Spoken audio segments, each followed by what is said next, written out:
We are live. You're joining the Small Business Bootcamp and Resource Collective for this Friday, March 26th. It's a special session today. We're glad to have everybody here with us. I am Robert Theobald, Small Business Ombudsman and Vice President of Small Business Services here at the Arizona Commerce Authority. And as always with the boot camps, we like to start by recognizing all of our community partners. We could not do these boot camp sessions without them, without their expertise. So we are very appreciative of all they do for us. The Small Business Bootcamp and Resource Collective is designed to help small businesses work through the COVID crisis. It is a statewide initiative supported by our community partners. And besides the bootcamp, it is a resource collective. On the Small Business Bootcamp website, you can find a lot of great information. You find the links to all of our upcoming sessions that we have programmed out. You can find a link as well to our resource collective. And then one of the great tools and pieces about the website is we have our archive. We've got over 140 bootcamp sessions that we've done since we started these last April. And all those webinars have been recorded and are available on the archive, creating a tremendous library of knowledge put together by our community partners. We have just about every topic covered that you can imagine, and so you can find it on there. And if you have questions about topics and where they might be, feel free to contact us directly, and we can guide you to which sessions might help you with your needs. As I mentioned, part of the website is a resource collective, and on the resource collective, we have the tools and guides provided by our community partners to help small businesses work through and return from the COVID crisis. This is just a sample list of some of those guides and resources available to you. As you can see, we cover multiple industries and topics, so they are available for all businesses to check out. Additionally, through the Arizona Commerce Authority's COVID-19 Business Resources website, businesses can stay informed on business guidance, funding opportunities, and many other things related to the COVID crisis to help support your business during this time. It is a great website with a lot of information that we constantly update as new information comes available.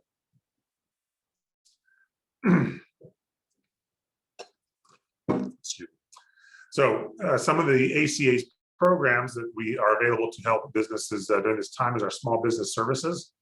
We can work with you in navigating through the SBA, working with the SBDC or Small Business Development Centers, connecting with SCORE, which is also another no-cost business counseling program, working with local banking contacts, and sharing some of the latest developments. Additionally, our workforce division can help businesses that are looking to hire employees. They have some programs that help support hiring and onboarding of employees, as well as upskilling employees and some of their training programs. Our Arizona MEP, our Manufacturing Extension Partnership, also works with manufacturers to help work through their COVID needs and also just their general business needs to help them become more efficient and productive manufacturers throughout the state. They are a nationally recognized program with a great success. And then we have our small business checklist for those looking to start a side gig or start a small business of their own. Our small business checklist is an interactive online resource to help businesses and entrepreneurs identify the licensing, registration, and compliance needs at the local, state, and federal level, along with information on how to get those things taken care of. And then the final website I want to touch on is the state's COVID-19 information and resource page. It is arizonatogether.org.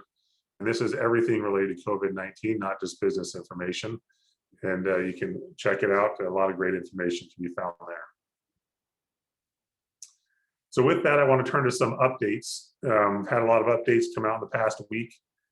One, and we're going to talk about that more today, is the Shuttered Venue Operators Grant opens the application where you can start applying on April 8th.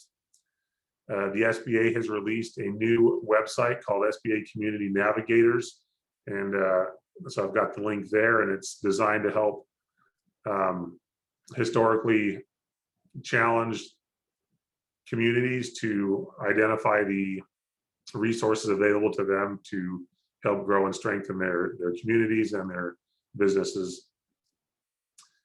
Another great update that came out of the SBA and the Treasury was the COVID-19 economic injury disaster loan limits have been increased, nearly tripling them. You can get a max loan of $500,000 now.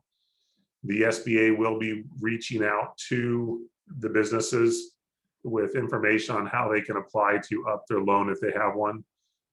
So it's not a new application, but be on the lookout for information from the SBA regarding that program if you currently have an EIDL loan. And then the other thing is the IRS extended tax deadlines to May 17th to help individuals and business have a little bit more time to work through that as some of these changes are taking place. So with that, we want to look at some of our upcoming sessions. Next week, we have a great session on Tuesday, Understanding Small Business Loans. We've been talking a lot about PPP and EIDL, but the regular small business loans are still out there. And we have Karen Burns, the PEMA SBC Interim Director and banking expert, to share this information with us on Tuesday. On Thursday, we're going to do an update on the Paycheck Protection Program and loan forgiveness, and go through some of the updates that have come down with those programs for first and second draw loans, along with forgiveness. And we're going to touch again on the employer retention credit in that as well. The following week, we're going to have some sessions that tie into the Startup Together Arizona effort, and we're going to talk about getting started and some of the programs that can help businesses get started or grow if you're having some challenges. So on Tuesday, April 6th, we'll have our no-cost small business support programs. We got 3 different individuals coming on to talk about these programs that can help you and your business at no cost and are funded by the SBA and local organizations. And then on Thursday, April 8th, we're going to have a session by SCORE on how to start your business in Arizona. So if you're looking to start a side gig or start a new business, that'll be a great session. So with that, we're going to look at today's speakers. We've got Dan Bogert, the Chief Operating Officer from the Arizona Restaurant Association, and Brian Quijada, the Outreach and Marketing Specialist with the U.S. Small Business Administration. And so we're excited to have both of them with us today. So we're going to start by having Dan talk to us about the Restaurant Revitalization Fund and how restaurants can take advantage of that program with the information that we have now. Just a reminder, with both of these programs, this is the information that we have as of today, and it may change. So continue to look at that as we get more information from the SBA and from DC on these programs. We like to update it. But Dan and Brian are going to share the information that they currently have for these programs.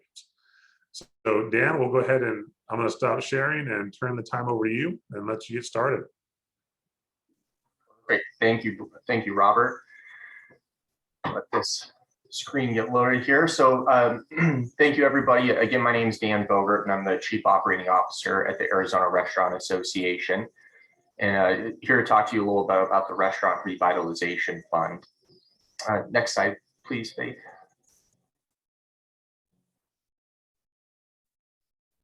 So first of all, let me just start off by talking about how we got here. You probably saw news stories last year talking about the National Restaurant Association and the state restaurant associations really pushing for a restaurant-specific relief fund. And those efforts really started back in March of 2020.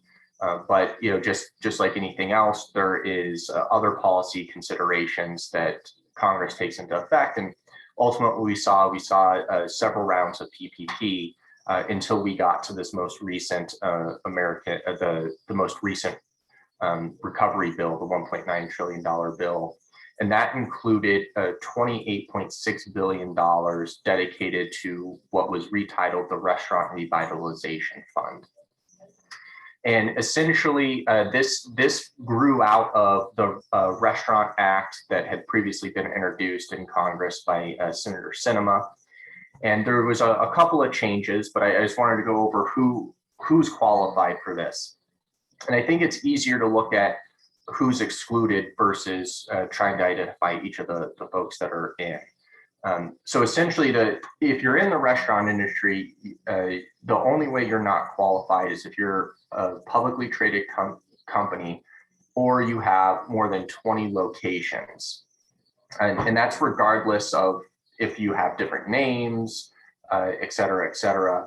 In addition, companies who've already applied for the Shuttered Venue Operator Grant, those folks will not be qualified for the RRF. Next slide, please, Faith. So let's talk a little. This slide looks a little busy, but I think it's a good example to give everybody a quick overview on how we think that the RRF is going to work. So the RRF is designed to compensate restaurants for lost revenue, and we're really looking at the covered period runs from February of 2020 through December 31st of 2020. And we want to take our revenue from 2020 and compare it to 2019. So here's a quick example. If Fraser's Flapjacks earned $1.2 million in 2019, and we're looking at about a $400,000 annual payroll. That's about average for the industry, so that's why we're using it. So during the course of 2020, Fraser's Flapjacks received a total of $200,000 in PPP loans, one from the first round and more from the second round. So let's look at how this will impact their qualifications for the RRF, because we have to remember the RRF is going to deduct what you received from the PPP, but not from the EIDL. So you can see here a couple of different scenarios. If Fraser's Flapjacks was down 50%, they lost about $600,000. They're going to deduct that $200,000 that they received in PPP loans, which means that they're still down $400,000. So they would be eligible for up to $400,000 in the RRF grant. And as you can see, depending on their revenue loss, that amount continues to decrease. So this is generally how we think the calculations are going to work for determining what amount of relief restaurants would be qualified for. Next slide, please, Faith. So this might look a little familiar as far as what the eligible expenses are compared to PPP. So I put this kind of quick example together for you on what some of the qualifying expenditures are. The nice thing about the RRF is it's really kind of expanded what we're able to spend this money on. And I won't go through all of these, but the general thing here is if it's a normal cost within the business, you're likely going to be able to use RRF funds to cover those. And that includes your normal food costs, and normal food and beverage costs, payroll, rent, mortgage interest, and a broad range of operational expenses. Next slide, please, Faith.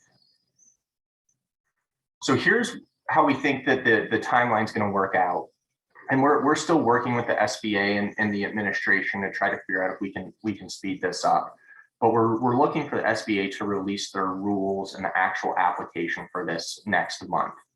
So that's when we're going to have a lot more information. We'll be able to push out to folks and get more information out there. And so we're really looking for those rules and applications. And many of you who participated in the PPP will probably remember there was quite a few changes that came in when those rule sets happened, including the 75 to 25 ratio that had to be spent on payroll versus other expenses. So we're just going to wait and before we get too far down the road to see what those SBA rules look like and what the application process looks like. Although we do think it's going to closely resemble the Shuttered Venue Operator grants. So the restaurants are likely going to need to get a DUNS number, and when the rules come out, we'll have more information on that about that process. But we're looking at this being the timeline. So really for for being able to apply and be qualify for these grants, we're really looking at the May-June timeframe right now. Again, still working with the SBA to see if we might be able to speed that up, but that's what we're looking for. Next slide, please. So here's kind of our baseline guidance for restaurants. You might see some folks out there who are advertising that they know exactly how to get a business through this process. We would caution folks about going down that route right now, considering this is, everyone's still learning how this is going to work. So there's nobody out there that has expertise. It's a new program. It's based on rules that no one has seen yet. The rules have not been published. So just be careful if there's a vendor out there who thinks that they know exactly how this is going to work. The grant program is probably going to have several legislative or regulatory, I shouldn't say changes, but guardrails put around it. So we really want to see what those rules look like before we restaurants start counting on these funds to be coming in. The other thing is the $28.6 billion is a significant amount of money, but spread across the entire nation, it's likely going to go very quickly. So we don't think any restaurant should be planning on this money as a certainty yet. We definitely want to see those rules, but we do want to make sure that everyone is prepared when this goes, because I think those funds are going to go very quickly. Real quick, there's a great website the National Restaurant Association has set up that's going to track everything related to the RRF. So anytime new rules or new information is coming out, it's going to be posted on this website, and it has some more in-depth webinars on there. And I think it's been posted in the chat, the link to that website. So feel free to visit that. There's some good information there. As far as what you can do right now to help prepare, we know what the major qualifier is going to be here is what your lost revenue is in 2020 compared to the same period in 2019. So one of the biggest things that you can do to prepare for this process as we're waiting for the rules and application to be published is to gather any documents that show the extent of gross earned revenue loss experienced between 2019 and 2020. So that's probably the number one thing that operators can do right now, is just start gathering that documentation. So again, we're still early on in this process. Wanted to make sure that we give everybody an overview on how we think it's going to work, but just keep your eye out for additional updates on this as the SBA comes out with additional information.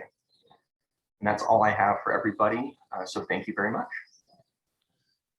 Thanks, Dan. A quick question I have, and if you have questions, please drop them in the Q&A box, and we'll get to them either now or at the end. We'll have some question and answer time. But I believe that there was a set aside for $5 billion for restaurants that have revenue under $500,000. Is that correct? Yes, there's a specific. You're exactly right. So there is $5 billion that's set aside for what they want to target as the very small restaurants. So those folks who have under $500,000 in revenue. Again, we don't know if this is one of the things we have to wait for the SBA rules on how that will function. Is it going to be a different application process? Is it going to be a box that you're checking on the application, et cetera? But there will be those funds that are specifically set aside from that. But our understanding is the process will work the same for those folks. Excellent. We did have a question come in and just asked about the presentation. This presentation will be posted on our website on the archive later today, along with the slide decks for both presentations. Another question, Dan, is are mobile kitchens included? But I'm not entirely sure what you mean by mobile kitchens. Yeah, essentially, the way I like to describe this is any food and beverage operation that's not owned by the government and doesn't fall into the exclusionary category is likely qualified. So we know food trucks are going to be qualified. We know food caterers are going to be qualified. We know restaurant. So pretty much anybody in that food and beverage space that isn't otherwise excluded with the over 20 different locations or publicly traded company will qualify. Excellent. Thank you. So now we're going to jump over to Brian Quijada to talk about the Shuttered Venue Operator Grant. I would encourage all the restaurant owners to stay on and listen to this as well, because both programs are being done through the federal government. And there's a good chance that the process for the Restaurant Revitalization Fund grants will follow a similar process to the Shuttered Venue Operator Grant. So Brian, it's all yours.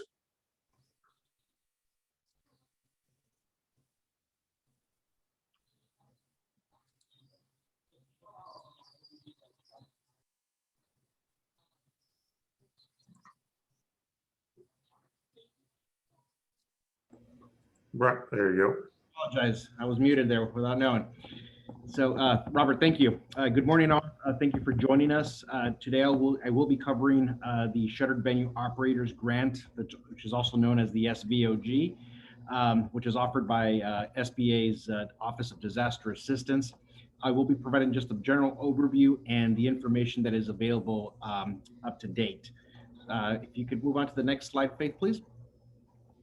So just a general overview is the SVOG was established to support the performing arts industry, and there's a $16 billion has been set aside for the grant for this particular program.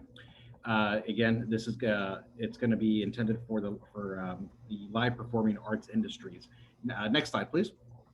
So who does that include? Well, eligible entities include live venue operators or promoters, theatrical producers, movie theaters, certain museum operators, zoos and aquariums that meet certain criteria, talent representatives, and so forth. Additionally, the entity must have been in operation as of February 29th, 2020. If you are seeking a PPP loan, one thing, this was recently amended, so you can now have both a PPP and the SVOG grant. The only thing is the PPP loan must be approved and funded prior to obtaining the grant. Otherwise, you can only obtain the grant, and the PPP loan will not be an option after the fact. So if you're in the process of obtaining PPP, try to make sure that it's complete prior to obtaining the grant. And then lastly, you must register with sam.gov to apply. Registration is free, and I would encourage all who are interested to go ahead and do this now, as it will become a requirement. Also for the restaurant grant, this is likely going to be a requirement as well. So go ahead, it's a good idea to get this started, get this piece out of the way. Next slide, please, Faye. So the Shuttered Venue grant, there's going to be certain restrictions on how you could use funds. Ideally, it's going to be very, similar to PPP, what's out there, just for general operating expenditures, like payroll costs, rent, mortgage, utility payments, scheduled debt payments, etc. There's some particulars in there, such as you can use it for advertising for the entity. However, this cannot be the primary source of funds or use of funds for the grant. It can be just as a supplement, but it can't be the primary use of the funds. One thing you cannot do with funds is purchase real estate, use the funds to turn around and make a loan on it, or invest the funds into something else, make political contributions, or any other uses that are deemed prohibited by the administrator of the SBA. Also, it's the guidelines state that you cannot make payments on loans originated after February 15th of 2020 with these funds. That's the information that's out there. No additional on that piece there for questions, but I do encourage all to visit our website and FAQs for additional information on that. Next slide, please. Okay, so the good news is we now have a date of when the application will go live. It is on April 8th. Okay, so mark your calendars. April 8th is when the application goes live. What you can do in the meantime, though, is first of all, you can sign up for the webinar. SBA will be hosting a national informational webinar that's going to cover the application process and so forth. This is going to be on this coming Tuesday, March 30th. It'll be at 2:30 Eastern time. In the chat box, I have provided the link not only to the to register for this event, but also for the SVOG website and so forth. So I can provide that again afterwards, but they are in the chat box. But again, you can register for this. It's this coming Tuesday. Additionally, as I mentioned, what else can you do to prepare for in advance for this? Sign up and register under SAM. Reference the preliminary application checklist and the eligibility requirements that are available on the SVOG website. You can go through that, the FAQs. It's just going to be a lot of good information on there. Additionally, the paper form of the application has been released. That link was also included in the chat. So you can actually go through the application and so you can collect and answer the questions, everything you need to complete this application once it goes live. Granted, it is going to be on an electronic application through the website, so you won't need to provide a paper application, but it will be, you can use this as a reference point to get started on and gathering your documents. So with the ARP, as I mentioned, the amendment was updated to include PPP loans. You can now obtain both PPP. Just again, make sure that this has been complete prior to obtaining the grant. Also, for those, the application was recently updated, your PPP applications, that there was the stipulation which restricted you from obtaining the SVOG. So that has been updated on your application. So you can always pull that from our website. Also, if you have been awarded a PPP loan, now grant this is a PPP after December 27th of 2020, not from the first round that began in March of last year. After December of this year, that amount of PPP will be deducted from your total award on the grant side. Okay. Hypothetically, if you got a $20,000 PPP and you're eligible for a $100,000 grant, you're going to get $80,000. Okay. Just remember that, but you're still going to have the eligibility for forgiveness on PPP if used correctly, and of course with the grant as well. Next slide, please. Here are the links that I mentioned to you. They are included in the chat box, and again, I will provide the slide deck to Robert to distribute as well. But you've got the portal. This is where you're going to find all the information, relevant information, updates. There's also some YouTube videos, and as well, if you happen to miss the webinar on Tuesday, if you can't make it, it will be recorded and it will be available on YouTube and on this link. So just make sure you keep that link handy. And then the bottom there is the application. It's SBA Form 3515. As I mentioned, that is the application for this grant. And again, you can start reviewing it so you can gather your documentation for it. Next slide, please. So I want to highlight our resource partners that are available to help you with whether you're seeking a PPP loan, the Shuttered Venues grant, or any additional consultation for your small business, whether you're starting out or expanding on your business there. These are free services. The Small Business Development Center, SCORE, Women's Business Centers, and Veterans Business Opportunity Centers are all available to assist you all with this. Next slide, please. And here's the information and links for the SBA. Please, you can sign up for our newsletter. This will provide you updates on all that's happening, including the Shuttered Venue grant and the restaurant grant once it becomes available. And then of course, sba.gov/coronavirus relief gives you everything that's available for with disaster relief for the pandemic. And last slide, please. And here you have my contact information. This is all I have as well. There's not too much information, but it's great news that we have a date for the applications to begin, and more guidance for you all to get working on this. And please feel free to call or email me with any questions.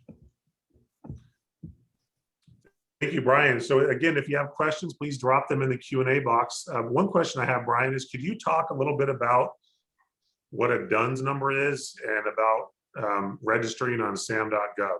Because I know for the SVOG that's required, and there's a high probability that it'll be required for the restaurant grant as well. Yes, so the system for award management, the sam.gov, that is it's a site for you to essentially register with the federal government to have a registry for your business to be registered in the database to obtain grants.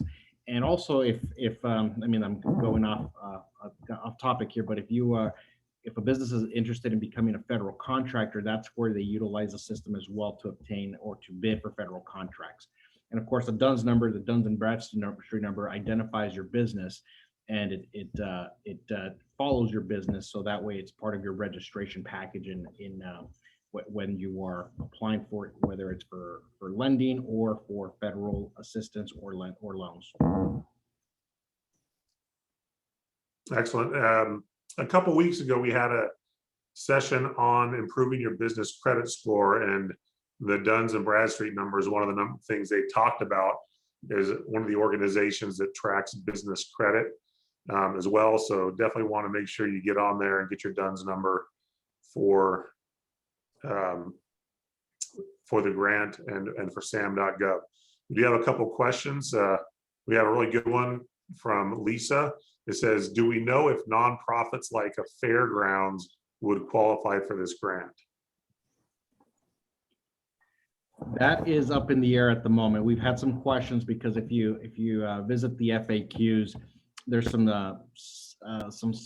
specific requirements like fixed seating and things of that nature that are required. However, we're not sure. We're kind of waiting on it because we've had some similar questions on that, just some clarification on that. So Lisa, I apologize, I don't have a clear answer, but I will. I can, if you'd like to contact me directly, and I will gather that information for you. Excellent. And then we have another question in here. It says, can restaurants, and this is probably for Dan or for Brian, can restaurants that opened in late 2020 or recently be considered for this grant? Yeah, Robert, I'm assuming that's for the RRF. I think this is another thing that we'll have to wait for the SBA guidance on. If you did open in 2020, there is some alternative calculations that will take place to determine your eligibility, but you do have to have been open during the covered period, which is February through December 31st of 2020. So if you open during that period, there is an alternative calculation, but we definitely want to wait for the SBA before we start talking exactly how that will work. Excellent, thank you. And one of our partners from the SBDC just posted in the chat a great link for them. The azsbdc.net is the network, and the small business development centers across the state can help you with and assist you with registering through the SAM system. They're very familiar with that program, so they are a great resource to do that. Brian mentioned it on that last slide of resources as well. So we have another question that says, as a nonprofit, I file a 990, but that tax return type is not an option on the application. What do I select?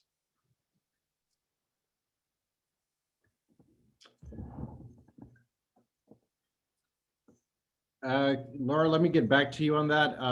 That's the only tax return for a nonprofit. You could contact me directly and we could discuss it further. Hey, Brian, or Faith, can you throw Brian's contact information back up on the screen while we go through some of these questions? That way they need to contact them directly. They have it. Thank you. We have another question from Ron. It says, will our bowling alley qualify with half its revenue coming from food and beverage? Revenues declined 55% last year.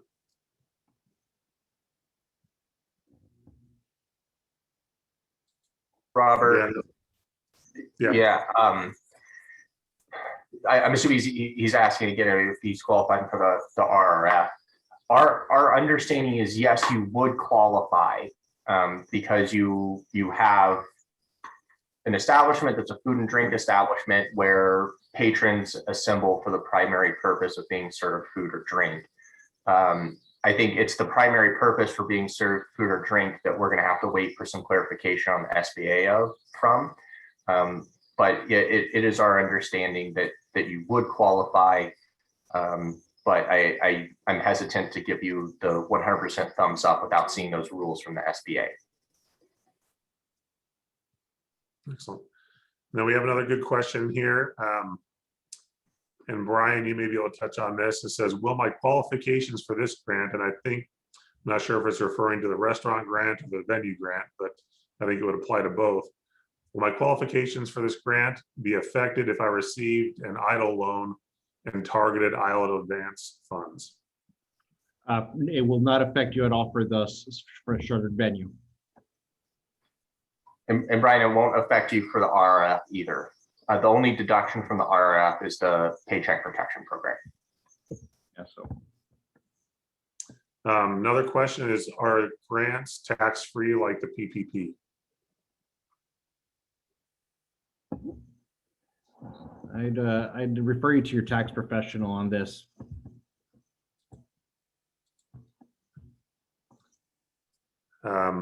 Another question is, we are a restaurant. We haven't applied for the EIDL originally. It was a loan that was supposed to be deducted from the first PPP. Should we apply since our second PPP is taking forever to get through? So, Robert, I'll try to answer that one. It's a little bit difficult because I think a lot of this is going to be specific to your own business operations. So, but before I answer, I would just qualify it with it's definitely a good idea to check in with your accounting team to see what they think. The portion of the EIDL that was deductible from the PPP was usually was the $10,000 advanced grant, not the entire loan amount.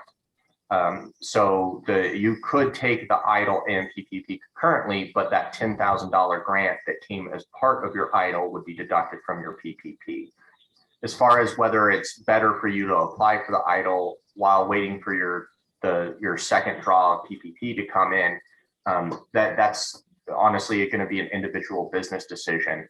But again, I just want to clarify, it's just that front part grant of the EIDL that's deductible, not the entire loan. Those are considered two separate programs. It's just the grant portion that would be deductible. Hey, Dan, sorry. Actually, they recently amended that. The up to the $10,000 advance is no longer going to be deducted from the forgiveness portion of PPP. And for those that originally had it deducted during the first wave and submitted for forgiveness, it's going to be retroactively adjusted for them as well. Oh, good clarification, Brian. Thank you. Yes, thank you, Brian. And one thing with that too is the EIDL and PPP, they have separate uses on what the funds can be used for. So it may, as Dan said, as a business decision, it may be beneficial to get both.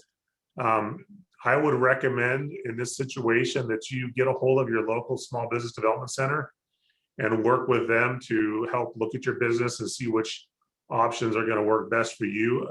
That's what they're there for. They're a no-cost program and they do an excellent job. So Theodora, I would definitely connect. And if you need my help, let me know and we can get you connected with them directly. One thing on that, Robert, with regards to the use of funds between EIDL and PPP, although there's some overlap, the one key thing is to ensure that you don't use you don't overlap your covered period. So ideally use your PPP first, take care of that cover period, and then use your EIDL funding after the fact for that working capital and or payroll.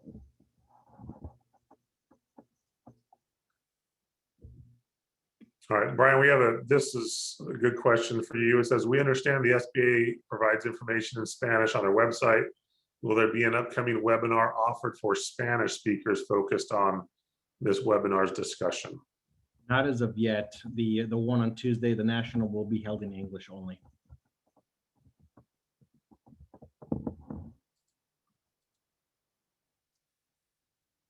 All right. Any other questions? Those are great questions. We appreciate everybody sharing those. We've got a little bit more time. We can answer some questions. For that previous question about Spanish speakers, there are a number of Spanish speakers in the Small Business Development Center network that can help out.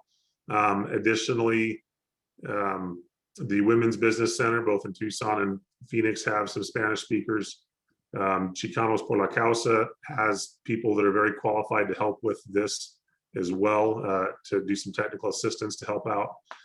So there are a number of Spanish-speaking resources that can help guide that. And again, if you have questions, feel free to reach out to me directly and I can connect you with any of those different programs. Sandy asked, please repeat the answer to our grants tax-free or not.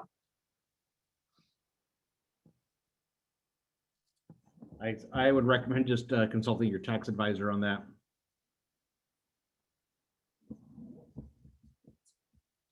Yeah, I think it depends on if the legislature deemed it tax-free or not in the program. So your tax advisor should hopefully have the information on that.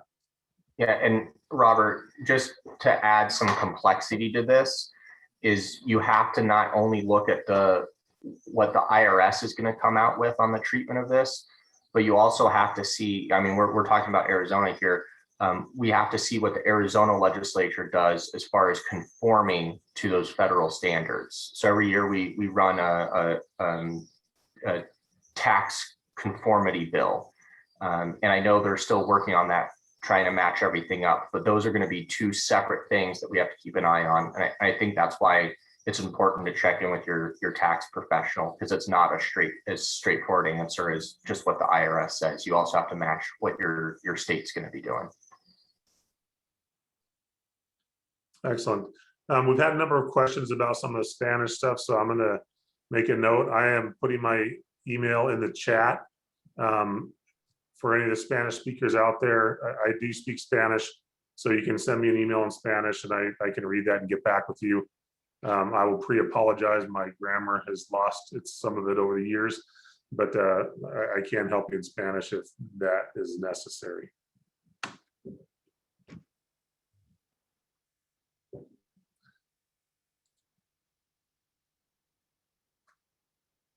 Question is, does my restaurant qualify if it is located inside a store?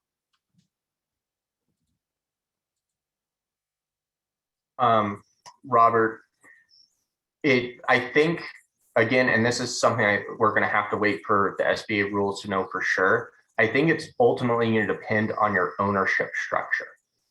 So, you know, there's some restaurants that are inside places like Walmart or anything else that are licensed, so they're technically owned by Walmart. With Walmart being a publicly traded company, they would not qualify. If it's some sort of sublease and independently owned, they should. Thank you for that clarification, man.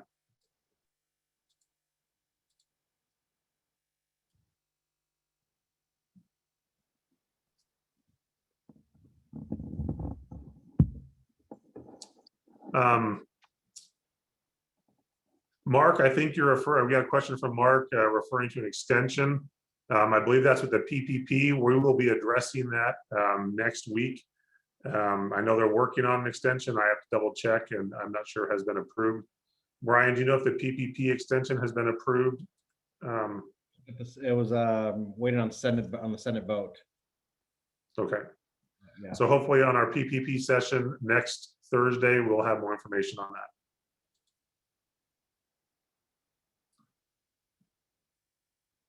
that. Excellent. If we don't have any more questions, we will go ahead and wrap up. I want to thank Dan and thank Brian for sharing their expertise with us today.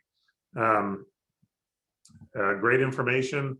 And again, new information is always coming out, so keep an eye on our boot camps. I always share the updates, as well as our websites. We share the updates on our financial resources as well. Brian mentioned an email to get updates from the SBA. I'm on that list, and a lot of great information comes out through that list as well. So I encourage you to take a look at it. With that, we will go ahead and wrap up. Just want to remind everybody about Tuesday's session on understanding small business lending and loans. Tuesday morning, 9 a.m. Please join us for that. Until then, everybody have a great weekend. Be safe. Enjoy our great weather, and we will see you on Tuesday. Thanks. Have a great day.